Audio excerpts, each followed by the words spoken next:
alguma coisa sobre Palmeiras? Alan. E o Alan vai falar só amanhã? Luciano Alves mandou aqui. O Alan amanhã do Palmeiras... nem tem Fala Fonte, como é que a gente vai falar amanhã? Exatamente, não temos Fala Fonte de sábado e domingo mais. Mas, Bruno Andrade, temos atualização sobre o Alan do Palmeiras, que recentemente o André Hernan trouxe aqui no ESPN, com exclusividade, que o Aston Villa fez uma investida de 30 milhões de euros, 25 milhões de euros fixos, mais 5 em bônus, e o Palmeiras se recusou. Mas temos alguma atualização sobre o Alan no Palmeiras, Bruno Andrade? É isso. A última informação que eu tive, depois eu não sei se o Hernan tem informação complementar ou se bate com o que o Hernan também tem apurado, até porque foi ele o responsável por essa notícia exclusiva dos 25 mais 5 milhões de euros pelo Alan Elias. A informação que eu tenho é que o Aston Villa não desistiu, ou seja, vai preparar, ou pelo menos estuda uma nova oferta para, quem sabe, convencer o Palmeiras. E o Palmeiras faz jogo duro, né? O próprio André Hernan explicou isso ao longo da semana, mas é para trazer essa informação, que o jogador continua na mira do Aston Villa, o Aston Villa continua interessado e prepara uma segunda investida pelo atacante do Palmeiras. Eu também ouvi isso de pessoas que trabalham no dia a dia com Alan Elias, que o Aston Villa pode aumentar essa oferta, pode fazer uma nova abordagem ao Palmeiras. Como bem disse o Bruno Andrade, estuda. Eu acho que eles vão ficar inteligentes de tanto estudar, porque o Palmeiras não vai vender. Porra, só estudando assim... Fica estudando aí, passa de ano, fica inteligente. Mas se bater uns 40 e poucos, não vai, será que não vende, Hernan? Pelo seu... Você viu a entrevista do Abel? Vi. Não, viu a entrevista inteira do Abel? Mas o Hernan, tem um valor mínimo, não? O Palmeiras trabalha com valor mágico? O Palmeiras trabalha com não vender. É o famoso não vender. O Abel já bateu com a diretoria, já bateu com a presidente Leila de que não vai vender agora. No final do ano, campeão da Libertadores, campeão brasileiro, campeão da Copa do Brasil, sei lá qual título dos 3 que o Palmeiras disputa vencer, pode não vencer de novo. Final do ano é outra história, né? Então, assim, hoje, para já, o Palmeiras não quer vender nem Flaco, nem o Alan Elias. Perfeito. Ó, temos mais informações de Cruzeiro, Flamengo... E assim, ó, tô falando aqui, trazendo informação, tá? Sim. Não tô aqui sendo, como é que o Twitter adora dizer? Assessor de ninguém. Não tô aqui falando em nome de ninguém, nem preciso disso. Eu tenho meus próprios CPF, meu próprio CNPJ. Então eu não preciso falar em nome de ninguém. Eu estou trazendo uma apuração do Palmeiras, antes que comecem aí a falar um monte de bobagem. Depois tem uma pergunta no chat, Hernan, para você, que eu quero que você responda. Mas antes, vou passar para o Bruno Andrade falar sobre o Cruzeiro, porque essa informação do Alan casa com que o Cruzeiro pode ter no mercado, né, Bruno Andrade? Me explica essa história, e até eu tenho um detalhe, um bastidor sobre a Raposa aqui, mas eu vou deixar você largar primeiro antes. Não, eu vou me aproveitar aí da expressão ou da ideia que o Hernan deu em relação ao Alan Elias, que tem tudo a ver com a história que eu escutei do Jonathan Jesus, zagueiro, que recebeu recentemente, aí, aliás, exclusividade também do Fala Fonte, uma proposta de 15 milhões de euros da Real Sociedade da Espanha. O Hernan falou exatamente isso, né? Podem estudar à vontade porque o Palmeiras não vende. Aí eu perguntei para o Hernan, mas tem número mágico? E o Hernan falou que não, porque o Palmeiras não conta com a venda. Deixar todo mundo na mesma página, foram 3 lances para se discutir, né? Primeiro, uma cotovelada do Maurício no Kaká, esse aqui o Vessone falou dos 5 pontos, o Kaká levou 5 pontos no queixo, que a arbitragem deu cartão amarelo. Logo em seguida, o Kaká dá uma entrada no jogador no Arias, né? Do Palmeiras, pega a bola, mas também pega a perna do cara, era o último homem ali, foi expulso. Ato contínuo, como costumo dizer, o Luan Cândido fez o gesto de roubo. E aí foi expulso também. Na verdade, são 3 mais falados, mas são 5. Tem com 1 minuto o Murilo dando uma chegada na canela, de cima para baixo, completamente ignorada, com 1 minuto de jogo. Esse é o lance do Maurício. Isso. E tem também o pênalti que o Vitória reclama bastante, do Andrés Pereira, que também é um assunto. São 5 decisões importantes da arbitragem, sendo as 3 delas mais polêmicas, as outras 2 ficaram... As outras 3 são tão grandes que as outras 2 passaram batido, mas é preciso deixar claro aqui também. Então, para começar a conversa, vamos lá. A gente vai ter que falar bastante da arbitragem. Ó, esse é o árbitro, qual é o nome dele, Arnaldo? Alex Gomes Stefano, Alex do Rio de Gomes Janeiro. Stefano. É aquele que deixa o jogo correr e tal, aquela coisa. É. Mas vamos lá. Eu vou dar minha opinião sobre os 3 lances. Para mim, ia ser amarelo nos 3. Deixa todo mundo em campo e vamos jogar. Para mim, era isso que tinha que ser feito. Ah, mas a regra diz, é o que eu acho. Vessa. Vamos lá, até porque esse vai ser meu único comentário. Eu não consigo falar do jogo. Sinceramente, para mim, o jogo não tem assistência, não tem gol, não tem parte tática, porque depois que acontece o que aconteceu, não tem mais jogo. Então, eu me recuso a falar do jogo, me recuso a falar do Abel também, porque depois do que ele fez lá no Morumbi, quando ele não assume que o time dele foi ajudado depois daquele lance escandaloso, ali qualquer opinião dele sobre arbitragem, para mim, não vale nada. É a mesma que eu falar de física quântica, da NASA, da economia, do política externa. É a mesma coisa, é uma opinião minha que não vale nada. E qualquer coisa que ele fala de arbitragem, para mim, não vale nada. Depois daquele dia lá, eu desencanei completamente de Abel Ferreira e de arbitragem, com todo o respeito. Então, eu não vou falar do jogo, eu me recuso a falar do jogo. Para mim, não teve jogo. Para mim, tudo que acontece depois foi condicionado por um momento chave do jogo que muda tudo, né? Que muda tudo. E em relação a tudo isso que foi alterado, para mim, não tem nem muita discussão. A expulsão, obviamente, era óbvia do Maurício. Tem uma coisa mais patética do que a não expulsão, ou tão patética quanto, que é uma coisa, um modus operandi ali de alguns jogadores do Palmeiras, né? Isso daí já que é o Maurício cai e simula que foi agredido. Então, toda vez que muitas vezes que algum jogador do Palmeiras faz uma falta brusca, ele vai tempo atrás o Gustavo Gomes deu uma na nuca ali, ele põe a mão na cabeça, eles fazem de uma maneira que faz a arbitragem achar que ele também foi agredido. E aí ele põe a mão na costela direita, você olha o vídeo, não tem nada na costela, não aconteceu nada. Aí ele cai, fica lá se contorcendo porque ele sabe o que ele fez, então ele tenta de alguma maneira falar que foi um choque e tudo mais. É tão patético a simulação quanto o próprio a não expulsão. A expulsão do Kaká é muito justa, a sorte que tem a câmera de trás, porque senão a gente achar que era um exagero completo, só que ele vai, se a perna do Arias está presa, quebra a perna do Arias, 1 ano parado, quebra a perna, tíbia, perônio, sei lá como chama tudo, esses ossos mudaram os nomes e tal, teria quebrado, então para mim a expulsão é justa. O lance do gesto está na regra, o Cândido foi simplesmente muito um ato de ignorância, de burrice, de jogar o time dele na lama. É ex-Palmeiras, não precisava também nada disso, não. O cara é cria do clube e tal, também não precisava disso.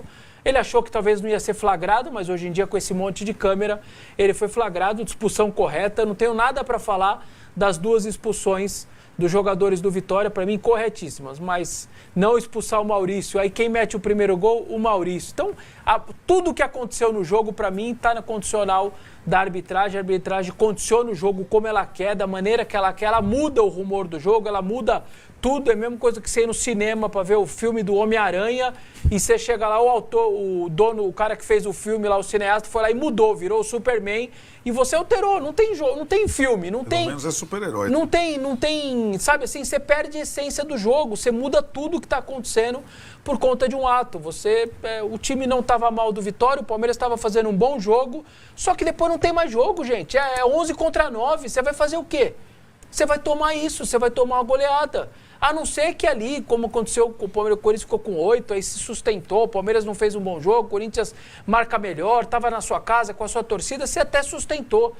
Mas um time que com toda a limitação do Vitória ficar com 2 a menos, eu não vou falar do jogo, para mim não tem jogo. Tudo que aconteceu parte dali desse protagonista e sobretudo do VAR, né? Porque o VAR tá vendo pela TV. O VAR tá vendo, o cidadão tá vendo pela TV. E como disse o Arnaldo, só para Marco Aurélio Fazecas. De Minas, certo? Exatamente. Só para registrar o nome do cidadão. Então, toda vez que ele for VAR de outras partidas, vamos lembrar... mostrar a foto dele. Devia mostrar foto e tudo mais, porque ele está vendo pelo vídeo. O mínimo do mínimo do mínimo do mínimo ele deve falar. Árbitro, vem ver aqui.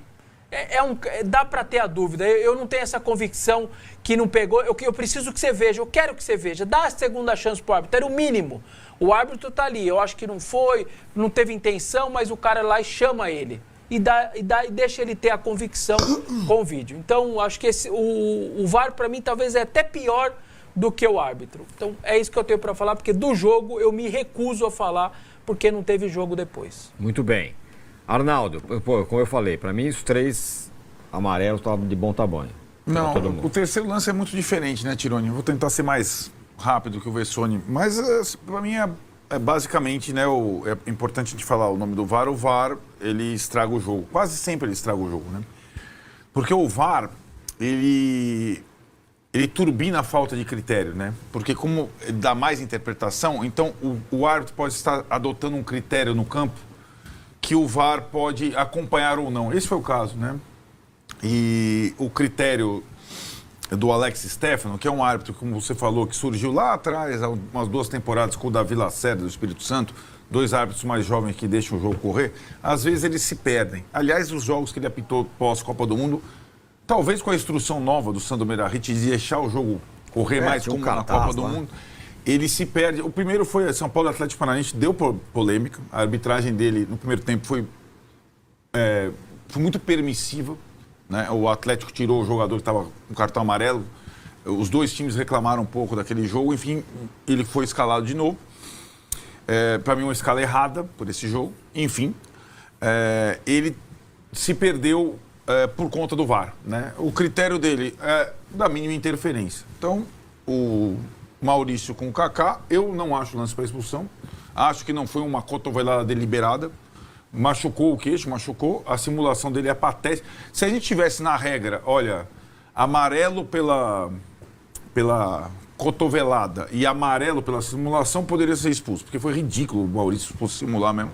Mas, para mim, o lance de amarelo, assim como o lance do carrinho do Kaká no Arias, eu discordo do Vessone prontamente, não foi um lance violento. Ele é tão... assim, quando ele acontece, primeiro, o Alex Stefano está de frente pro lance. Ele manda seguir, ele não aponta a falta. Nenhum jogador envolvido dos 2 times, diferentemente do lance da cotovelada, se manifesta. O Vitória retoma a bola, tem um contra-ataque. Nenhum jogador de branco reclama. 0. Aí o senhor do VAR vai mexer no critério do Stefano. Chama o cara, o Stefano vai lá e expulsa o cara. A partir daquele lance acabou o jogo. Antes do Lucas Cândido. O Luan Cândido, a expulsão por gesto, aí, Tironi, aí é o VAR. O cara não viu, tem um cara fazendo o gesto de roubar. A gente fazia na nossa época, não pode mais, né? E aí eu acho que nesse caso é vermelho, tal, mas é um caso decorrente da expulsão do Kaká. Então eu acho, na partir do momento que expulsa o Kaká, ele acaba com o jogo. Ele adota o critério para um e um outro critério para outro. Aí ele desequilibra o jogo. E a partir dali o Palmeiras deita e rola e faz rapidamente, foi importante fazer rapidamente o primeiro gol e depois ele goleia sem nenhuma circunstância, sem nenhuma adversidade. Não é por isso que o Palmeiras está liderando o campeonato, não é por isso que o Palmeiras abriu vantagem, não é por isso que o Flamengo está jogando mal. Antes que o Boto venha e grave outro vídeo aí, de repente vai ter hoje, né? Sei lá, porque, né, porque é da arbitragem. Mas, com certeza, esse jogo teve, de fato, um fator desequilibrante da arbitragem. E muito bom a gente falar nisso. Não é só o Stefano que está ali tomando a decisão final. É o Fazecas que chamou ele no VAR para ele ter um novo critério que ele estava adotando na condução da partida. Só uma coisa antes do Massini falar. Acho que a entrevista do presidente do Vitória é perfeita. Ele cita várias situações e inclusive o Flamengo. E a lembrança do Flamengo dele é boa. E nessa mesa aqui a gente detonou aquela arbitragem com as cotoveladas que os jogadores do Flamengo deram dentro do Maracanã, que deveriam ter sido expulsos, 2 assim, mais claramente de expulsão. E o árbitro passou um pano para os jogadores do Flamengo e a gente detonou aqui. E ele lembrou muito bem que o Vitória também foi prejudicado dentro do Maracanã. Parabéns para ele pela lembrança nessa hora. E essa mesa aqui também na época criticou, que eu lembro muito bem. Eu fui um deles. Aí, esses aí são os lances do jogo do Flamengo lá que Isso. o Vessone está falando. A gente falou bastante, bateu aqui, um absurdo, olha lá, ó. Nossa. Deliberado, acabou, subiu o cotovelo, foi um negócio absurdo. E a gente falou bastante aqui nessa mesa. Esse jogo Coitado do Vitória, hein, meu? Pega um, toma, acontece isso. Pega outro, acontece isso. Mas vamos lá. Paulo Massini. Sim. Boa tarde, satisfação. Boa tarde, como vão vocês? Tudo bem? Primeiro, não foi pênalti no jogador do Vitória que se jogou. Segundo, a falta do Murilo foi para cartão amarelo e ele tomou o cartão amarelo. Ponto.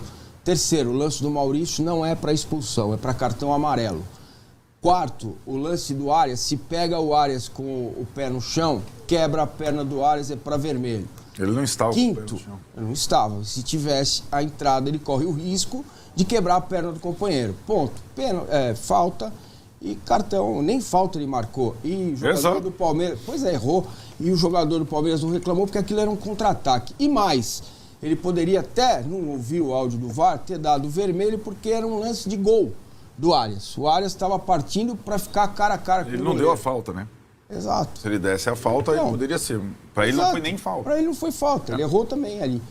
Né? E o Luan Cândido, vocês já falaram o que era para falar. Então, para mim, os lances são esses. Tá muito claro para mim o que aconteceu. E eu vou falar do jogo, porque Só uma enquanto correção. estava 11 contra... Antes de você falar do coisa, o Murilo não tomou amarelo. Deveria ter tomado. Não tomou amarelo. Deveria tá? ter Só uma tomado. correção. Não tomou. Agora, o Sousa tomou cotovelada também, você não viu, né? Claro. O olhar é só para um lado. Então, claro, é só ver o jogo. Mas o olhar do árbitro Não. foi só para um lado, né? Não foi, não. Sim, mas... Não foi. Tem Isso aí é cinco- lance para cinco- cartão amarelo, cara. 5 lances, os 5. Dane-se a unanimidade. se o entendeu? Abel- Eu não sou obrigado a concordar com a unanimidade, até porque a unanimidade é Você não- burra. você Eu não- tô Você não calmo. precisa berrar. Tô calmíssimo. Você não Todo precisa mundo berrar. tá nervoso. Se até o Abel, com aquele colete bonitão do Palmeiras, bonito mesmo por sinal, entende que o Abel, para falar do jeito que ele falou na coletiva sobre o lance do Maurício, na visão dele, é porque, de fato, teve pesos diferentes para os times na partida de futebol. Bom, tudo bem. Mas você achou que esse lance é de amarelo? Pra mim é amarelo. Pra mim é lance para amarelo. Não, É pra mim entrada também. temerária. Mas o outro- Não é entrada violenta. É entrada temerária. Ele coloca o braço, sim atinge o jogador. É cartão amarelo para mim. Nessa situação das faltas, né, a do Kaká com a do Maurício, o Maurício não disputa a bola, né? Ele protege a bola. A bola está na frente o dele. Kaká disputa a bola, né? Ele tenta desarmar o jogador do Palmeiras e acaba desarmando, né? E aí depois ele se enrosca todo no chão e tudo mais.